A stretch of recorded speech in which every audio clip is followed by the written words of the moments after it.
MBG program pemerintah ini bukan hanya sekedar memberi makan. Yes. Anak sekolah, ibu hamil, lansia. Para SPBG ini yang ada di ujung desa, di seluruh Indonesia, ini menjadi mata dan telinga pemerintah.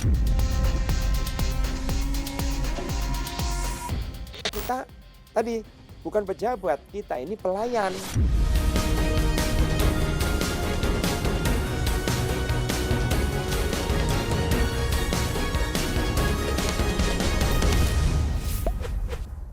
Oke, selamat malam pemirsa cumi-cumi.com dimanapun berada. Kembali lagi kita di spesial interview.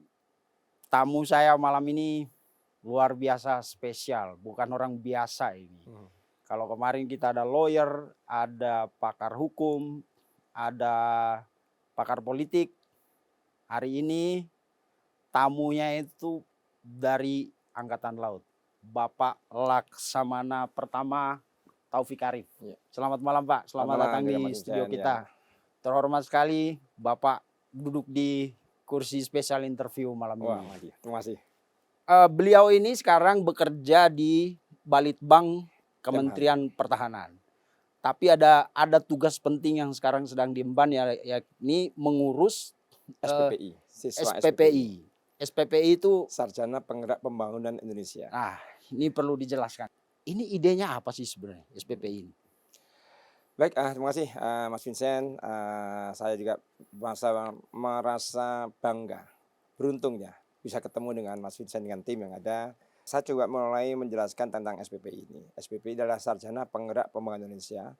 Ide ini memang dikeluarkan oleh Bapak Presiden kita. Waktu itu masih menjabat Pak Menteri Pertahanan. Oke. Ya, jadi pada saat itu beliau menggagas untuk merekrut para sarjana atau generasi muda ini yang sudah mempunyai bekal pendidikan cukup untuk membantu sama-sama terkait dengan program makan gratis. Waktu itu makan gratis. Dari situ dimunculkan semuanya itu karena ada kepentingan yang besar, program yang besar. Hanya waktu itu memang baru setaraf how to manage untuk benar-benar mewujudkan. Yang mewujudkan agar program ke depan ini bisa berjalan. Dibentuklah SPPI itu. SPPI ini udah yang ketiga, batch 3. Ada batch 1 tahun 2023 itu sebanyak 940 siswa. Itu khusus untuk satu jurusan saja, gizi. Batch 2 ada 1040-an, satu jurusan juga, boga. Ya, 2024. Nah, 2025 ini justru program ini langsung dibesarkan. Bertambah. Kenapa? Karena ada target. Ada target, harus ada percepatan. Di mana banyak anak sekolah yang memang anak sekolah, ibu lansia, ibu hamil, itu banyak harus disasar. Kita waktu itu membuka pendaftaran se-Indonesia ini sekitar ada hampir 110.000. 110.000. Dengan berbagai mekanisme yang ada, akhirnya bisa terambil 90.000 untuk dites psikologi. Oh, dari 110 diambil 90 untuk tes psikologi. Tapi belum lulus ini. Belum lulus. Dari tes 90 itu langsung diambil separuhnya untuk tes berikutnya. Wow. Kesehatan dan mental ideologi. Hanya 45.000. 110, 90, 45 setengahnya. Ya, 45.000. Dalam perjalanan juga kita hanya target 30.000. Kuotanya 30.000, itu pun hasil perhitungan dari BGN. BGN itu sudah menghitung berapa kecukupan karena jumlah kabupaten kota dan provinsi kita. Diambillah sementara 30.000. 30.000. 30.000. Nah, dari 45 itu begitu mengikuti tes kesehatan dan mental ideologi dan saringan yang lain dengan ada parade, hanya dipilihlah 30.000 itu. Sampai sekarang. Nah, 30.000 itu tersebar di 15 komando latihan. Waduh. Komando latihan. Ya, komando latihan. 1 ada di Medan. 2 ada di Palembang, ya kan, Sumatera Selatan. 3 ada di Jakarta. Sorry, ini komando latihan. Ini pelatihan pendidikan pembekalannya semi militer dong. Betul. Jadi dibentuk dengan komando latihan itu karena memang mereka ini bukan hanya sekedar nanti jadi ASN biasa, Oke. ya, pengabdi masyarakat biasa. Dia dibekali oleh ilmu militer. Kenapa? Dia adakan komcat, komponen cadangan. Oh. Makanya dari 30.000 itu dibagi 15 sekolah, Mhm. ya, 15 sekolah melaksanakan 2 bulan itu Diksarmil Pendidikan dasar militer. militer dan 1 bulannya manajerial. Manajerial itu Oke. pembekalan dari narasumber pemerintah yang nantinya berkaitan ada korelasinya dengan saatnya dia dinas di lapangan. Apa itu? Tata kelola keuangan yang jadi narasumber Hmm. BPKP dan BI, Oke. ya kan? Untuk higienis makanan ada BPOM. Ya, terkait dengan suplai makanan Mhm. untuk bahan dasarnya semua diberikan tadi dari Kementan. Kementan itu ada Bappenas, Bapanas, ada APJI, Mhm. Asosiasi Pengusaha Jasa Boga. Yang tadi memberikan lebih detail karena APJI ini adalah kumpulan atau asosiasi dari pekerja yang mempunyai resto. Resto. Artinya dia tahu cara Oh. belanjanya, mencari Mhm. materialnya, cara menyimpannya, cara mengolahnya, sampai disajikan. Oh. Secara aman kan. Nah, karena dia biasa kali punya restoran ada konsumen datang kan dia layani. Itulah sampai dengan Tani Nusantara diajari untuk mengolah Bertani. bertani. Jadi bertani bukan hanya ada tanah dicangkul, tapi dia diajarin dari hulu sampai hilirnya. Artinya yang ada diajari membuat mikroba, pupuk, pestisida, ya kan? Dari situ manfaatnya dari mikrobanya sudah tahu, pupuknya sudah tahu, kapan akan diimplementasikan di tanaman itu sudah tahu, baru lahan. Lahan itu juga tanam bukan sekedar ada tanah dicangkul terus tanam, tidak bisa. Tanah itu harus di treatment dulu. Hmm. Nah, di treatment dulu biar nanti tanah itu sesuai dengan kualitas dari tanaman itu sendiri. Dan itu semua diajarkan sampai dengan eksplorasi air. Sehingga diharapkan para sarjana pembangunan Indonesia ini dia mampu memanage dapurnya dengan baik. Ya, memanage dapur dengan baik bukan hanya beli-beli saja atau dapat drop-dropan makan, tidak. Dia akan berpikir bagaimana caranya dia dapat menyerap hasil bumi, peternakan ya atau perikanan dari masyarakat setempat. Dan itu bisa jadi agen pembangunan untuk para petani juga. Agen perubahan malahan dulu. Agen perubahan yang menguntungkan petani. Bukan petani, peternak, nelayan. Karena hasil mereka pasti akan dibeli. Bayangkan satu dapur itu akan melayani 3.500 penerimaan manfaat. Artinya Oke. butuh 3.500 telur kan hari itu. Yap. Ya kan? Satu dapur. Satu dapur. Nah, satu dapur. Berapa kilo ayam atau ikan? Berapa kilo sayuran ya yang akan diolah untuk makan siangnya mereka? Ya kan berapa kilo bumbu, cabai, tomat, terong yang ada. Ya cabainya macam-macam, ada cabai merah keriting, ada cabai setan, ada cabai hijau. Sayurannya nanti sayuran yang ada. Oke, sebelum Ya. kita ke keterampilan yang sangat teknis itu, saya mau dalamin soal pendidikannya dulu nih Pak. Ini kan perpaduan antara militer dan sipil Betul, jadinya kan. betul. Militernya mungkin soal mental, ideologi, Disiplin ya. disiplin, Ya. disiplin yang paling terkenal Betul, sih kalau betul, di ya. militer itu. Lalu kemudian mereka dibekali juga dengan pengetahuan tentang manajemen, keuangan, Ya. mungkin pengorganisasian massa juga kan, Betul. karena mereka akan jadi agen di masyarakat kan. Ya. Ini dari mana idenya Pak? Jadi sekali lagi Bapak Presiden sudah menginginkan bahwa mereka adalah calon pemimpin bangsa ke depan. Indonesia emas, menuju Indonesia emas 2045. Artinya bukan hanya sekedar rekrutmen biasa, tapi rekrutmen yang memang tadi lebih berbobot. Untuk lebih berbobot, satu, yakin dia kesehatan bagus, yakin visinya bagus. Merubah mental dari sipil ke mental prajurit yang tahan banting, yang bisa gerak cepat, yang berdisiplin tinggi, yang mempunyai leadership yang bagus, ya kan? Dan kesiapan mereka kapanpun dibutuhkan. Ini yang harus dibekalkan ke siswa ini. Jadi pada saat Sarmil memang dasar militer itu diajarkan ya cara menembak, cara berbaris itu kan melatih disiplin semua. Disiplin dan fokus konsentrasi mereka. Jadi ini memang ini bekal mereka karena tadi bukan abdi masyarakat biasa, Biasa. abdi negara Bahkan biasa. tadi masuk Komcat. Komcat. 2 bulan Sarmil itu dia sudah punya hak sebagai komponen cadangan. Mereka punya pangkat Pangkat, kemiliteran? Ada? dan Letda Komcat. Wow. Letda Komcat. Letda Komcat yang juga ini juga nanti akan kemungkinan minggu depan atau setelah ini dia akan hanya untuk tes CAT BKN untuk sebagai syarat sebagai ASN-nya itu. Oke. ASN yang statusnya P3K. Siap. Jadi, Tapi ketika diterjunkan ke petani, mereka bersenjata gak Pak? tidak. Oh, ini Senjata yang penting. itu hanya digunakan pada saat dia latihan. Satu, Ya.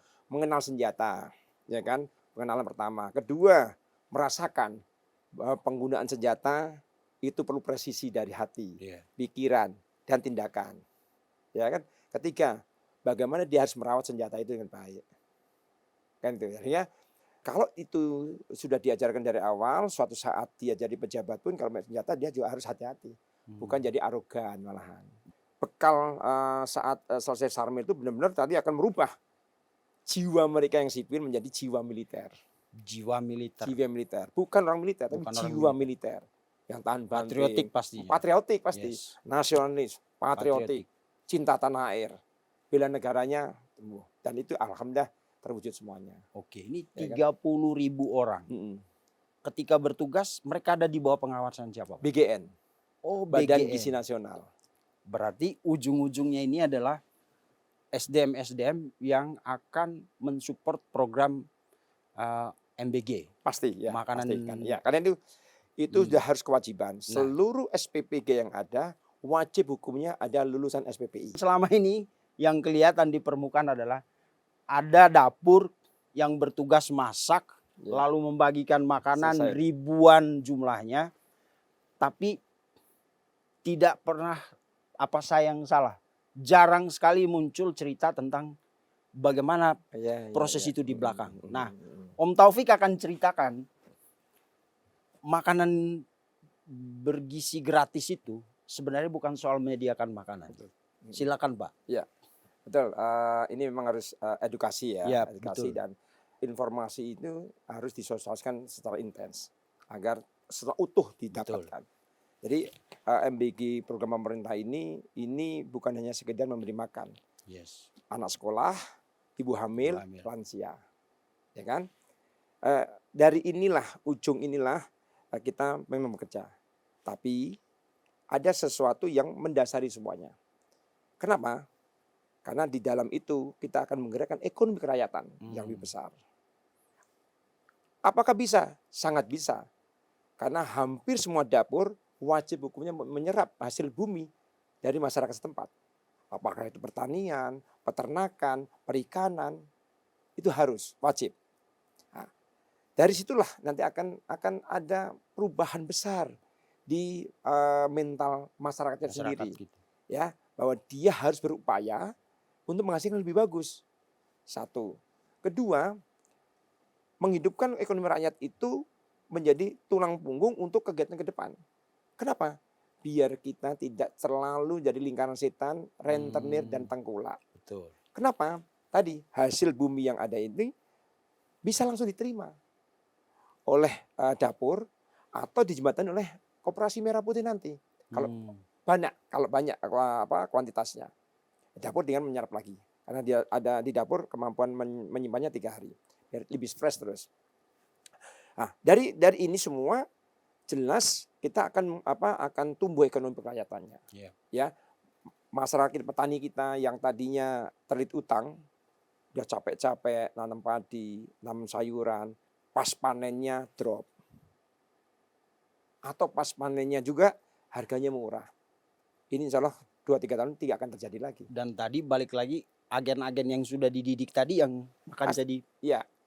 Jadi agen kepala dapur SPPG itu anak-anak muda ini udah punya ya pendekatan ke masyarakat semua sehingga tadi dia sendiri untuk memasak ke anak-anaknya petani juga, anak-anak masyarakat juga dari mereka juga. Pertama artinya ada keuntungan nih. cost-nya bisa lebih mahal untuk sana meskipun plafonnya udah ada. Jadi satu hari itu minimal mengelola 45 juta. Kan tuh. Di dapurnya Di saja. dapur, ya Oke. 45 juta. Atau ada yang sebelum 90 juta kalau terkait dengan penerimaan yang lebih besar. Nah, dari situ juga kita sudah dapatkan bahwa manakala si pemuda ini atau kepala SPPI ini udah berjalan bertahun-tahun, dia baik, tidak ada masalah, baik itu masalah terkait dengan keracunan atau yang lain. Terus dari petani, masyarakat juga merasa keberadaan dapur ini besar karena tadi membantu terlepas dari tengkulak, ya, rentenir juga karena dibayar cash. Oke, saya bayangkan dulu kayak koperasi desa itu. Nah, ini ya. Koperasi desa kan gabah kita bawa. Betul, Ini betul. sayuran dan lain-lain bisa Betul, dibawa ke dapur. betul. Jadi next tahun ini pun mungkin akan tidak terjadi lagi susu berlebih. Ya kan, telur busuk karena nggak termakan. Cabai juga drop, dibuang-buang. Pasti akan terserap ke semua dapur. Oke. Ya, semua dapur. Petani pun sudah bisa lega karena pada begitu panen sudah bisa menghitung. Ya, ongkos untuk merawatnya, ongkos untuk pupuknya, ongkos untuk penanamannya sampai panen itu udah terwadahi. Artinya ongkos yang lain sisanya itu bisa untuk hidup mereka. Sehingga otomatis 2-3 tahun ke depan petani itu sudah mulai terlihat nih. Kalau petani kita sendiri nanti sudah terlihat enak, akan muncul lagi petani-petani muda lagi. Petani muda yang jadi petani enak nih, saya petani aja lah. Jadi tidak semua harus jadi ambil kuliah, tidak. Ya kan? Selanjutnya yang didapatkan oleh kepala SPPG ini, begitu dia bertahun-tahun dia bisa dikenal masyarakat. Nggak heran dong kalau dia nanti pada saat pemilihan kepala desa ataupun dia dipilih pasti kan. Artinya kesempatan mereka untuk bisa mengejar karirnya dia dengan profesional. Profesional. Sehingga tadi para SPPG ini yang ada di ujung desa di seluruh Indonesia ini menjadi mata dan telinga pemerintah. Jadi berarti kalau memberi makanan itu bukan tujuan kita ya Pak? Ya, tujuan awalnya iya, hanya menerima efek itu kan tidak didikan dari awal. Bahwa itu semua akan mengalir seperti itu dan sangat besar. Ini yang perlu dipahami bahwa pemerintah ingin menggerakkan. Kalau kita contohnya, saya sebagai juru GM Padang Golf Pangkalan Jati lah, pernah kan dari sana. Terus merevitalisasi. Sekarang kalau Padang Golf itu mau merevitalisasi hari apa? Kalau jam kerja pagi sore nggak mungkin.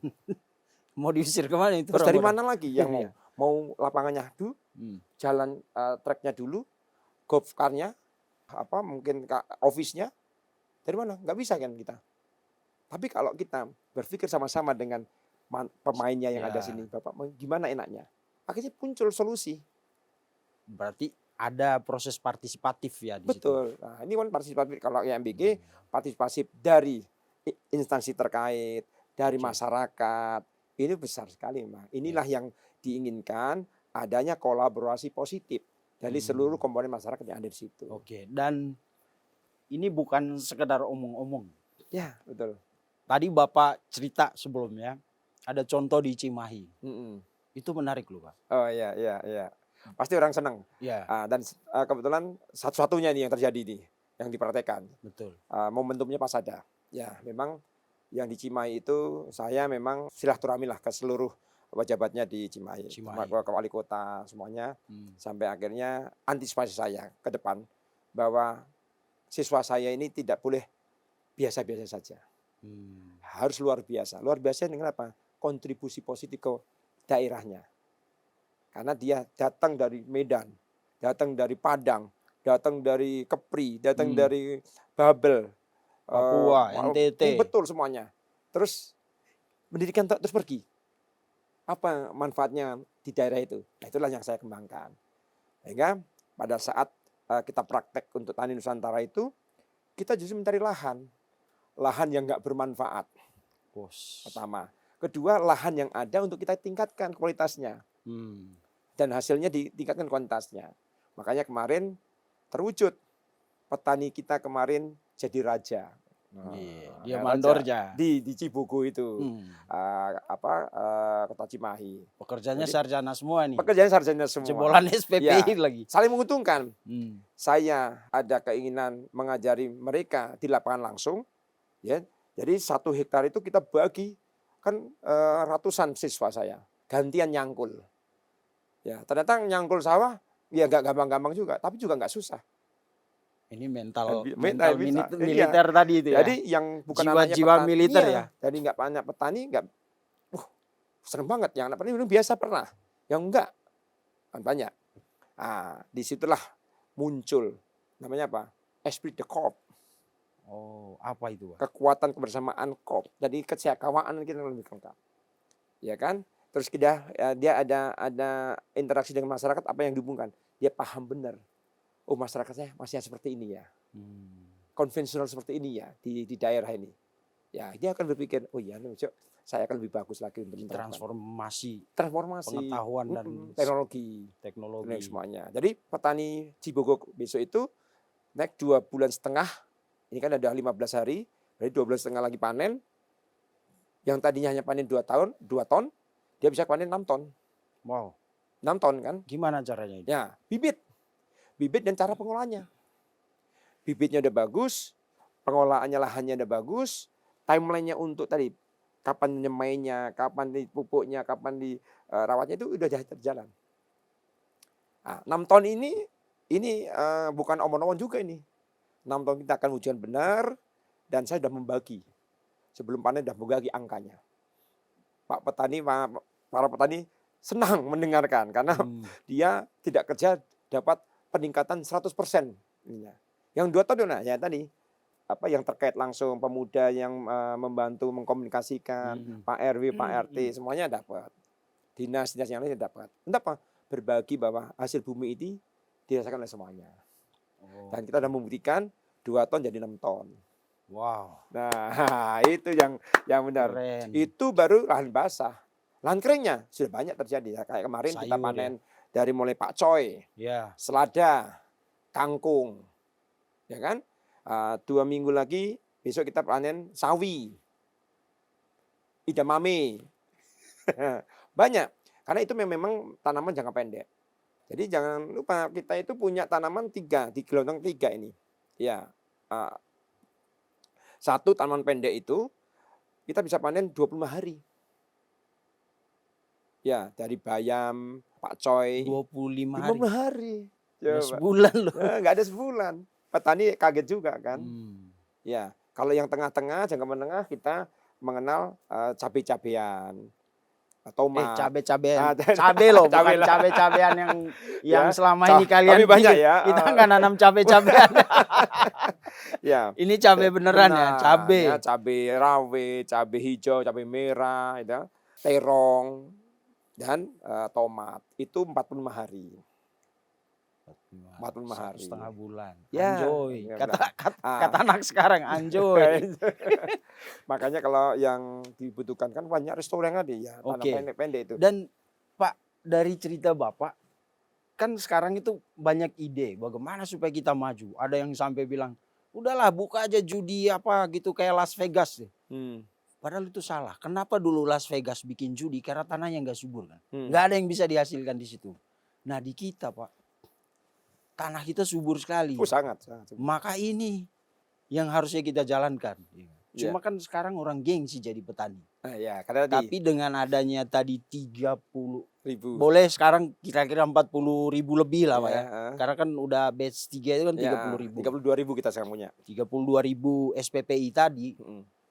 Kayaknya kita bisa jadi masyarakat menuju Indonesia emas seperti sangat Pak bisa. Prabowo bilang. Saya sangat optimis. Makanya sampaikan ke siswa saya yakin 10-15 tahun depan banyak kali dari kalian akan duduk di posisi yang benar. Kerja strategis. Tapi ingat, kalian benar-benar harus jadi pegang amanah untuk rakyat. Ya, kalau kalian sekarang melihat korupsi itu benar-benar menyakitkan, jangan lakukan korupsi itu. Yes, itu ya kan? rusak. Jadi itu benar. Jadi itu harus kita mulai dari kita semua. Betul. Ya, kita semua. Jadi banyak hal yang sebenarnya kita individu itu bisa berbuat ya untuk mengajak individu yang lainnya. tanpa paksaan, tapi tadi kita harus sepakat. Ya, bangsa ini besar. Bangsa ini punya sumber daya alam yang sangat besar, variatif. Teknologi sekarang sudah mendukung semuanya. Jadi ada organisasinya, ada infrastrukturnya, ada orangnya, SDM-nya, ada teknologinya. Oke. Ya kan? Oh ini nggak harus ada uang, tidak harus ada uang. Saya nanam dengan panen banyak itu nggak banyak uang juga. Paling pengadaan bibit ya, Pak? Bibit juga karena tadi nggak mahal-mahal juga. Kalau kita beli bibit 10.000, ya nggak usah dibilang lah. Hasilnya memang untuk ratusan meter, ya kan? Dan kemarin kita panen itu kalau dijual di pasar itu udah dapat jutaan itu, Yes. ya kan? Hanya kita Dan kemarin dari 6 ton yang tadi dipanen itu 4 ton untuk pemilik lahan. pemilik itu? lahan. Oke. Pemilik lahan. 2 tonnya dibagi ke masyarakat sekitar. Ya, itu berarti ada kebersamaan. Toh dia nggak nanam kan? Ya. Karena tadi ini punyaan kita siswa.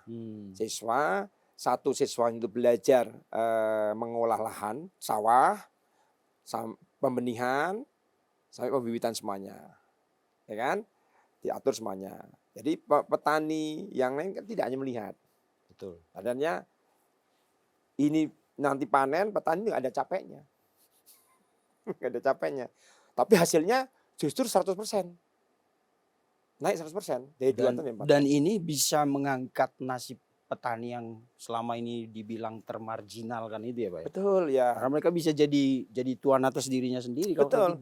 Beras pun nanti kan pasti akan naik, harga naik. Kalau itu naik semuanya, artinya kan petani apapun ya sudah tidak memikirkan lagi masalah mahalnya pupuk. Karena tadi sudah ada plafon, dia jual barangnya sudah sesuai dengan keinginannya, berarti dia menghitung berapa tadi untuk pupuk lagi, untuk bibit lagi, untuk ongkos kerjanya dia. Jadi dia itu kan digaji sama dia sendiri kan gitu. Yes. Selama ini, wong jangan kan untuk makan, untuk beli pupuk aja dia masih mepet.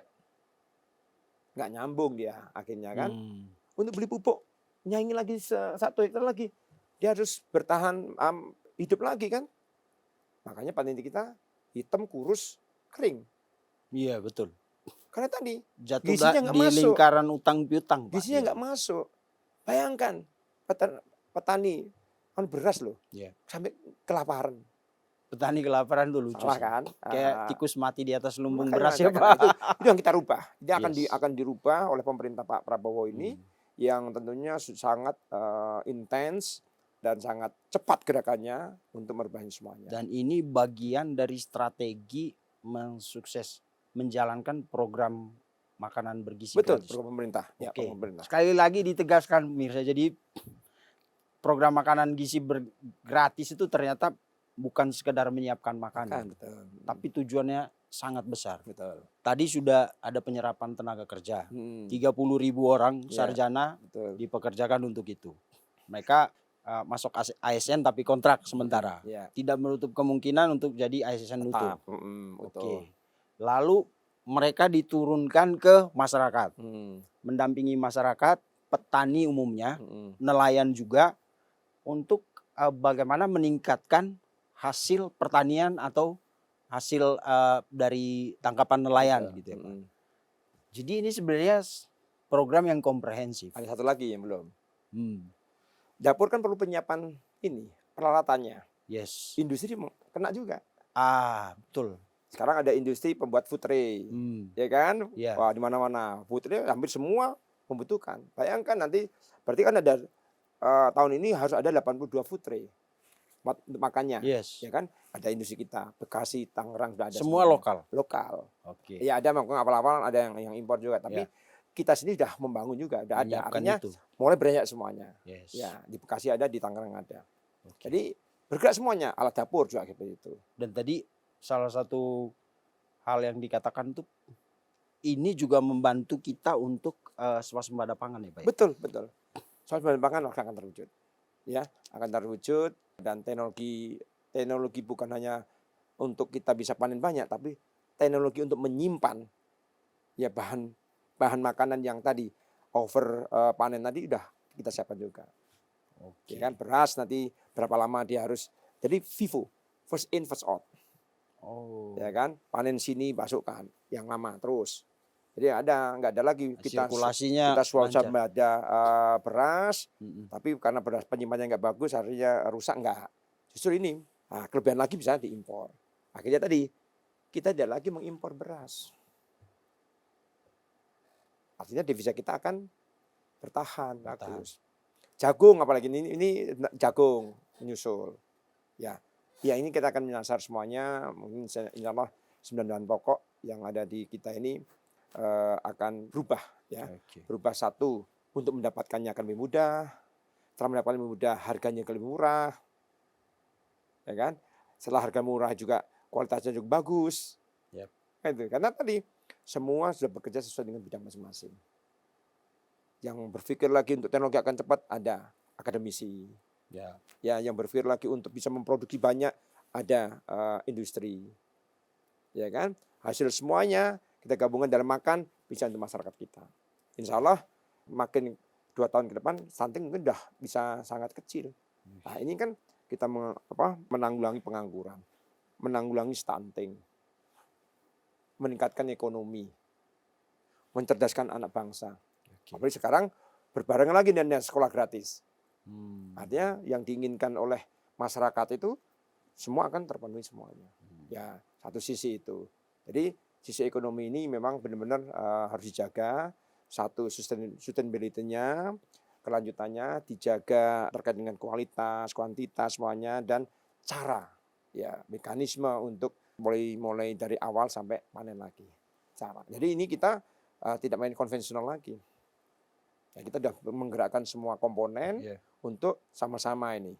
Sehingga tadi dampaknya bisa ke masyarakat kita lagi. Okay. Tadi akan muncul petani-petani muda ke depan ini. Yang ininya juga bagus. Enggak sekedar nyangkul. Tidak sekedar nyangkul. Dan ini petani muda yang nanti penggagasnya Bapak Presiden kita memang beliaunya sangat hebat ya, sangat hebat untuk melihat apa yang harus disiapkan ke depan ini. Anak-anak muda sudah bisa masuk, apalagi menteri-menteri kita muda-muda. Yep. Ya kan? Bangga kita yang senior itu sangat bangga. Okay. Ya makanya pemuda kita yang ada di SPP ini kita challenge. Ya kita dorong semangatnya. Ada 2 hal untuk menghadapi masa depan ini. Apa? 1, ya kuasai teknologi. Ya kan? 2, kuasai bahasa asing. Agar kita juga nggak kuper.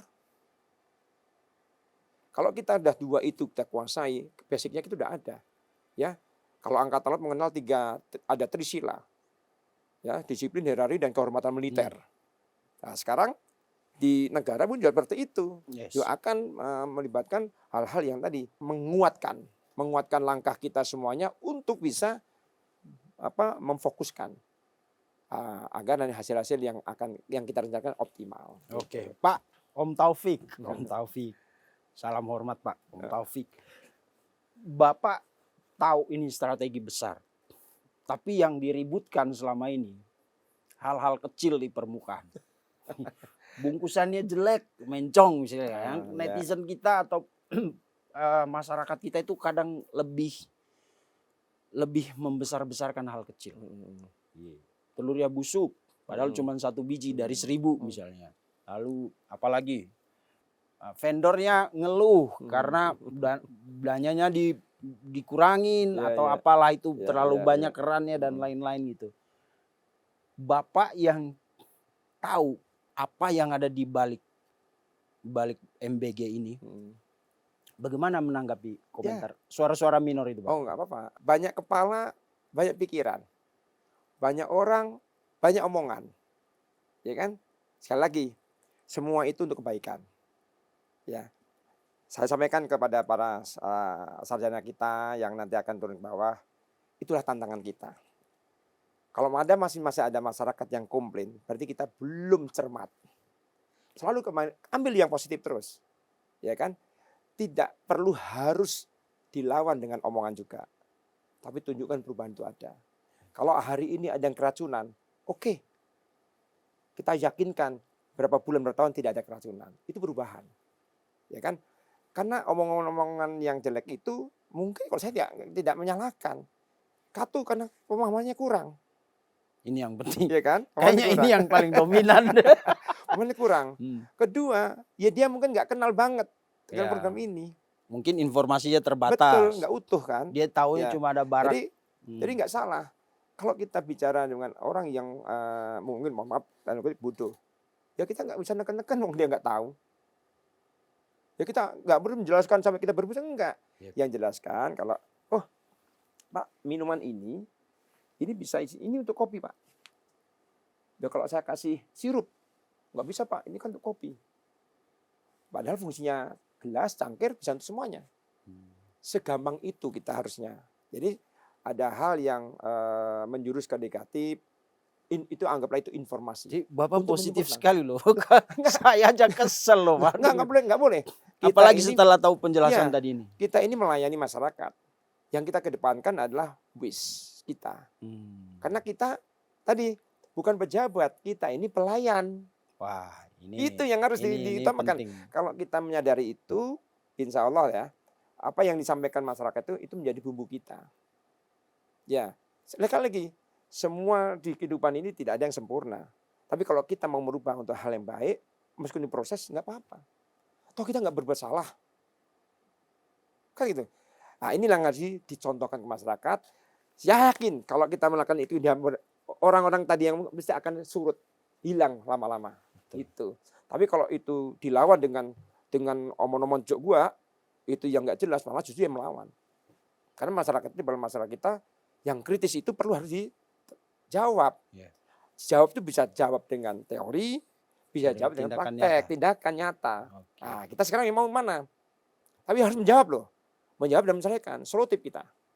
Kalau kita tidak solutif, ya selalu pasti akan tanda tanya. Terus bagaimana Pak Nandika? Oh terus dikejar. Makanya kita harus tegas. Ya sebagai pemimpin kita harus tegas. Ini kita kerjakan. Oke, kerjakan. Wah ada salah, nggak apa-apa. Ada waktunya untuk evaluasi. Yes. Oh ini ada yang salah Pak di bagian penganggarannya. Oh ini ada yang salah Pak di bagian pelaksananya. Terus, oke kalau gitu kita rubah strategi kita. Strategi kan banyak. Yes. Ya kan orang politik bisa kok mainkan hal-hal yang benar di salah, yang salah di benar, bisa kan semuanya. Nah, kita tidak seperti itu. Kita bagaimana bisa melayani masyarakat dengan utuh.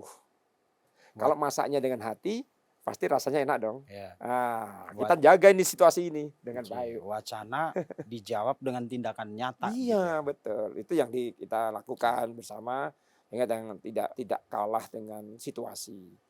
Kadang situasi itu bisa memanas karena tadi masing-masing pihak mempertahankan pendirian masing-masing kan itu. Kedua, sifat keras kita yang udah ada ini tadi tidak terjawab dengan nyata di lapangan. Sehingga tadi harus ada benturan. Nah, justru dengan program ini anak-anak kita SPPI ini insya Allah nanti akan bekerja sesuai hati dan amanahnya sebagai kepala SPPG untuk terus bergiat ya dengan baik semuanya itu. Itu aja mungkin. Baik, terima kasih Om Taufik. Mudah-mudahan nanti kita ketemu lagi. Om Taufik ini di Kemhan Balitbang tapi khusus di Iptek ya Pak? Iya. Jadi tentang teknologi apapun kita bisa ngobrol lama. Teknologi perang. Ini lebih menarik lagi dan Om Taufik janji mau kesini lagi. Oh boleh ya. Ada teknologi. Sepanjang manfaat bisa berarti saya akan sampaikan semuanya. Dan saya berterima kasih sekali karena mungkin karena pemberitaan tentang MBG selama ini kita juga termasuk pesimis ya. Yang kita lihat hanya ada di permukaan. Tapi hari ini saya terima kasih banyak Pak. Sama-sama. Kita jadi tahu bahwa MBG itu bukan soal kotak makanan. Betul. Ya. Bukan soal berapa box makanan yang dibawa ke sekolah atau kemanapun. Tapi ada sesuatu yang sangat besar di situ. Penyerapan tenaga kerja. Industri kita juga akan berjalan, terus petani, nelayan, peternak semuanya. Iya. Dan saya angkat topi dah buat Pak Prabowo. Semangat terus Pak. Ya. Kalau program-program seperti ini kita jalanin dengan sungguh-sungguh Pak, saya kira Indonesia mimpi kita jadi harapan Indonesia kita, Mas. Insya Allah harapan kita yang mulia ini Insya Allah bisa terwujud. Ya benar-benar bisa menciptakan situasi NKRI ini makin sejahtera, makin kuat, makin aman, dan tentu makin besar. Ya. Dan dengan masuk ke masyarakat arus bawah, kita akan luput dari ketakutan digilas oleh kapitalis Oh, ya, itu. ya, ya. Karena penguatan dari ini Basicnya, luar ya, biasa, ya. luar biasa. Grassroots-nya misalnya Saya kuat, salut. pasti akan naik terus semuanya. Iya. Selamat Om Taufik, Terima kasih. sukses terus Pak dengan Terima kasih ini sama-sama. akan ada SPI Bench Batch 4. Batch 4 Ya, nanti tahun depan. tahun depan. Ya, rencana Target tahun depan. berapa kira-kira? Mungkin sama, hanya kita menambahkan levelingnya. Oh, Ya, kalau leveling. yang batch 1, 2, 2, 3 3. ini kan di 4 S1, S2. Oh. Ya, batch 4 nanti akan ada tambahan SLTA dan D3. Nah, ini mungkin kalau ada Berarti yang saudara- S1, S2 itu mereka udah di level kebijakan dan lain-lain itu ya Pak? ya kan dia masih pemimpin awal ya, karena dicoba untuk bisa langsung melayani terjun ke masyarakat dengan jadi kepala SPPG, Kepala Satuan Pelayanan Pemenuhan Gizi. Oh. Nah, SPPG di desa-desa yang ada. Kembali lagi ke desa masing-masing. Okay. Jadi yang kita rekrut ini memang benar-benar insya Allah ke depan memang kita proyeksikan menjadi pemimpin lah, pemimpin di level masing-masing yang ada. Iya, dan itu intinya pemirsa. Jadi jangan dilihat nanti ngapain S2 cuma buat siapin makanan gratis buat orang. Ya, Itu bukan. salah, bukan itu. Itu bagian kecil, Itu bagian kecil saja. Jadi ada proses besar Iya. menyiapkan sumber daya manusia Indonesia yang sedang dikerjakan lewat yang pertama tadi dari rekrutmen SPPI itu ya Pak. Iya. Sarjana Penggerak pembangunan Indonesia. Itu orang-orang yang dilatih secara militer dan sipil. Betul. Untuk terjun ke masyarakat. Jadi makanan bergizi itu bukan sekali lagi bukan hanya soal menyediakan makanan, tapi ada sebuah strategi besar bagaimana membangun sumber daya manusia Indonesia. Betul. Supaya kita bisa mencapai Indonesia Emas 2045. Dan kalau apa yang tadi diceritakan Om Taufik ini kita jalankan sungguh-sungguh, saya yakin. Dan tadi saya bilang anak muda itu senang kalau bekerja dengan orang tua yang konseptor dan eksekutor. Jadi nggak konseptor doang, tapi juga mau bekerja bersama. Dan ini orang-orang seperti Om Taufik ini sebelum raga mereka sudah tidak bisa berdaya, sekarang masih semangat. Ayo kita belajar bersama Om Taufik. Boleh ngobrol, omon-omon, tapi tindakan nyata itu harus ada. Dan itu sangat penting. Ya. Sampai jumpa di episode selanjutnya. Kita akan tunggu kehadiran Om Taufik lagi. Oke, next episode kita bicara apa Pak? Teknologi senjata. Teknologi perang.